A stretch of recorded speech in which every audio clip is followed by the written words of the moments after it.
Hello दोस्तों, मैं Himanshu as a journalist आप कह सकते हैं और हमारे साथ है क्रिकेट के expert Ankush Upadhyay. Not expert as a fan boy. नहीं, फैन तो नहीं कहेंगे क्योंकि ये काफ़ी खबर लिखते हैं, बड़े बड़े न्यूज़ चैनल्स के लिए लिख चुके हैं स्पोर्ट्स के बीट पे, तो नॉलेज तो काफ़ी है इनको क्रिकेट को लेके। तो अब कल से आईपीएल शुरू हो रहा है तो कुछ इंटरेस्टिंग क्वेश्चंस कर लूँ सर। बिल्कुल बिल्कुल। देखो, सबसे पहला प्रश्न तो मेरा यही रहेगा कि कल जीतने वाला कौन है, क्योंकि आरसीबी और हैदराबाद का मुकाबला है तो कौन जीतेगा, सबसे पहला प्रश्न तो यही।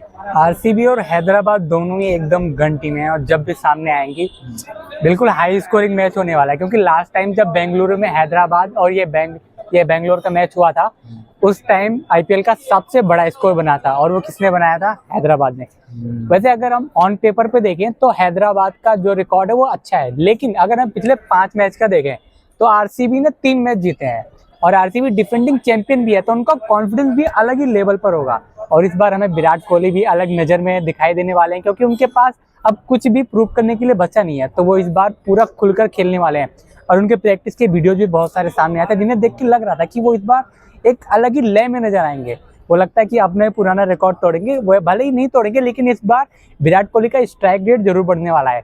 और जहां तक मैच जीतने की बात है 50-50 हो सकता है, लेकिन यहाँ पर आरसीबी थोड़ा मजबूत टीम लग रही है। आरसीबी के जीतने के चांसेस ज्यादा हैं क्योंकि उनकी बॉलिंग मजबूत है और हैदराबाद में पैट कमिंस नहीं है, और इसकी वजह से वो रन तो बना देंगे, वो 250 मार तो देंगे पर 250 खा भी सकते हैं। देखा जिस तरह से इन्होंने आंसर दिया, पूरा क्रिकेट एक्सपर्ट की तरह आंसर दिया है, एकदम बारीकियों को समझाया है आपने। लेकिन मैं हूँ एक फैन ही, पहले एक फैन हूँ।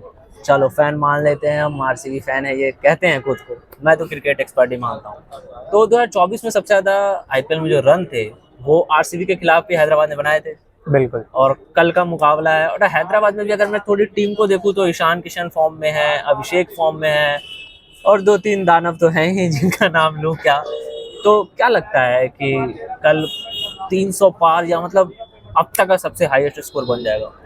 नहीं, अब तक का सबसे हाईएस्ट स्कोर तो नहीं बनेगा, लेकिन हाँ 250 एवरेज तो जाना ही जाना है जिस तरह, क्योंकि वो सनराइजर्स हैदराबाद में सारे के सारे दोनों ही कह सकते हैं आप, Travis head, Abhishek Sharma, Ishan Kishan, Heinrich Klaasen, Nitish Reddy, जितने भी हैं सब के सब तोड़ के ही खेलते हैं। और इस बार उन्हें पता है कि उनकी बॉलिंग उनकी कमजोरी है, तो इस वजह से वो चाहेंगे कि वो जितना ज्यादा रन चाहें बोर्ड पे लगा सके ताकि उनकी जो बॉलिंग है वो उसे डिफेंड कर सके। तो ऐसे में वो 250 प्लस जाने की कोशिश तो करेंगे, लेकिन आरसीबी की बॉलिंग इतनी कमजोर भी नहीं है कि वो 250 प्लस मार देंगे, पर ये हाई स्कोरिंग मैच तो जरूर होने वाला है। एक मतलब थोड़ा सा अटपटा क्वेश्चन कर सकते हैं, बट मुझे लगता है कि जैसे Ishan Kishan as a captain IPL में शायद पहली बार देखने को मिलेंगे। हाँ, अगर मैं गलत नहीं हूँ तो पहली बार देखने को मिलेंगे। और ईशान किशन देखो मेरे शहर से आते हैं तो मैं थोड़ा उनका पक्ष लेता हूँ। बिल्कुल। तो क्या लगता है कि मतलब काफी अगर अच्छी कप्तानी देखने को मिल गई हमें, तो क्या पूरा कप्तानी वो कर पाएंगे हैदराबाद की? नहीं, मुझे अभी ऐसा नहीं लगता, क्योंकि पैट कमिंस जो हैं, जैसे ईशान किशन अभी वो घरेलू टूर्नामेंट में अच्छा करके आ रहे हैं, अपनी जो झारखंड को पहली बार सैयद मुश्ताक अली ट्रॉफी जिताई है, और उसके वो यही सब देख करके इनको दिया गया ईशान किशन को। और ईशान किशन बहुत अच्छे लीडर हैं, पर अभी वो उतने मैच्योर नहीं हुए जितने कि पैट कमिंस हो चुके हैं। पैट कमिंस ऑस्ट्रेलिया को वर्ल्ड कप जिता चुके हैं और वो 2024 में सनराइजर्स को फाइनल में भी ले गए थे, जहां पर श्रेयस अय्यर की वो कोलकाता से हार मिली थी सनराइजर्स हैदराबाद को। तो इसलिए ऐसा तो जरूरी नहीं करेंगे कि ईशान किशन अभी वो टेम्परेरी कैप्टन है, लेकिन जब पैट कमिंस इंजरी से वापस फुली रिकवर होकर वापस आएंगे तो पैट कमिंस ही हमें कप्तानी करते दिखाई देंगे। और आपकी बातों को सुनते हुए एक और प्रश्न मेरे मन में आ गया कि क्या ऐसा हो सकता है जिस तरह हार्दिक पांड्या ने गुजरात को जीता और हार्दिक पांड्या वापस मुंबई में लिए गए, क्या ईशान कल बहुत अच्छी कप्तानी करे और ईशान को वापस मुंबई में लिया जाए?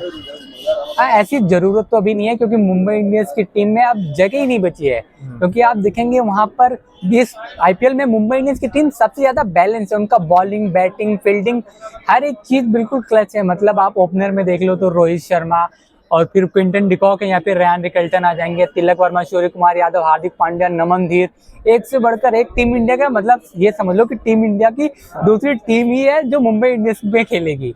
उसमें भी इंडिया में इंडियंस आ ही रहा है ना।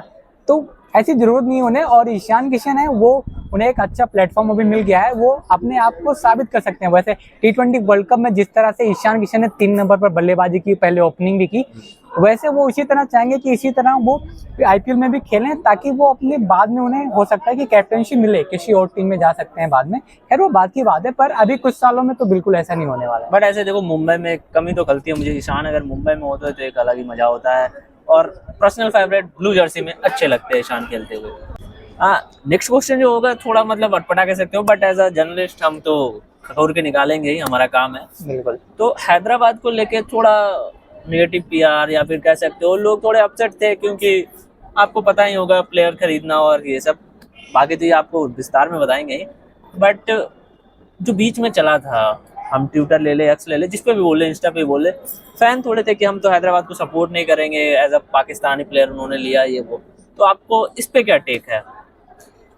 अभी हैदराबाद ये काव्या मायन की जो टीम है, यानी कि द 100 लीग में उन्होंने अबरार अहमद को खरीदा है ना, तो अबरार अहमद को खरीदा है तो वो एक अलग टूर्नामेंट है, वो इंडिया में तो हो नहीं रहा है। तो बीच में मैंने भी देखा था बहुत सारा निगेटिव, कुछ PR भी चलवाए जाते हैं सनराइजर्स हैदराबाद को लेके, बहुत सारा चल रहा था सोशल मीडिया पर कि सपोर्ट नहीं कर रहे, ये नहीं कर रहे, पर ऐसा IPL में कुछ नहीं देखने को मिलने वाला है, क्योंकि उन्होंने बस वो अबरार अहमद को पानी पिलाने के लिए खरीदा है। पूरे टूर्नामेंट में बस पानी पिलाता रहेगा और कुछ नहीं होने वाला है।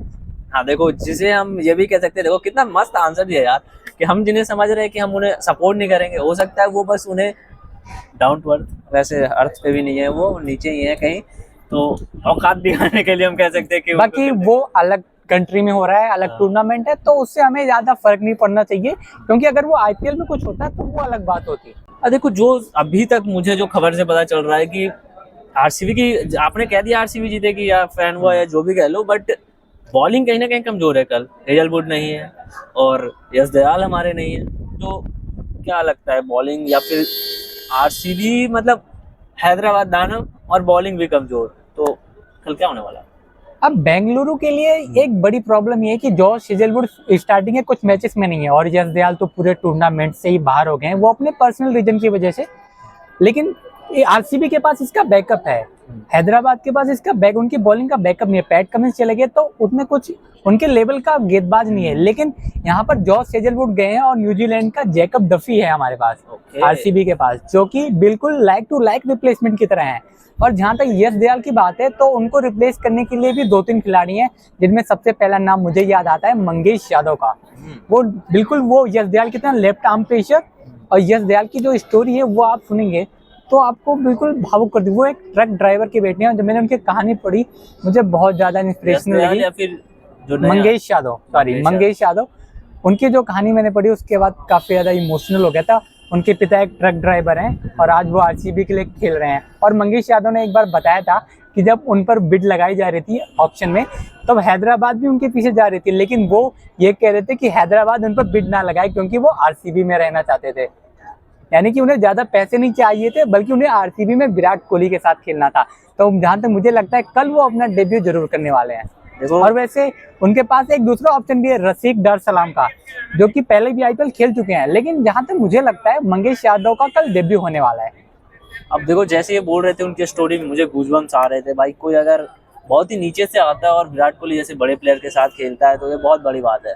और अगर वो लॉयल हैं RCB के लिए, विराट के लिए, वो चाहते थे कि हैदराबाद ना ले, RCB से आए, तो कुछ तो तूफानी होने वाला है। और अगर वो यश दयाल के विकल्प पे आ रहे हैं तो मतलब प्लेयर तो अच्छे हैं, शानदार हैं। तो अब आपको क्या लगता है कि हम अंत की ओर बढ़े या फिर ये डिस्कशन लंबा ही रखें? हाँ बिल्कुल, अंत की ओर बढ़ना चाहिए। और अब जब कल मैच होगा तो उसके बाद फिर देखते हैं कि किसने क्या किया और किसकी प्रेडिक्शन गलत गई, सही गई।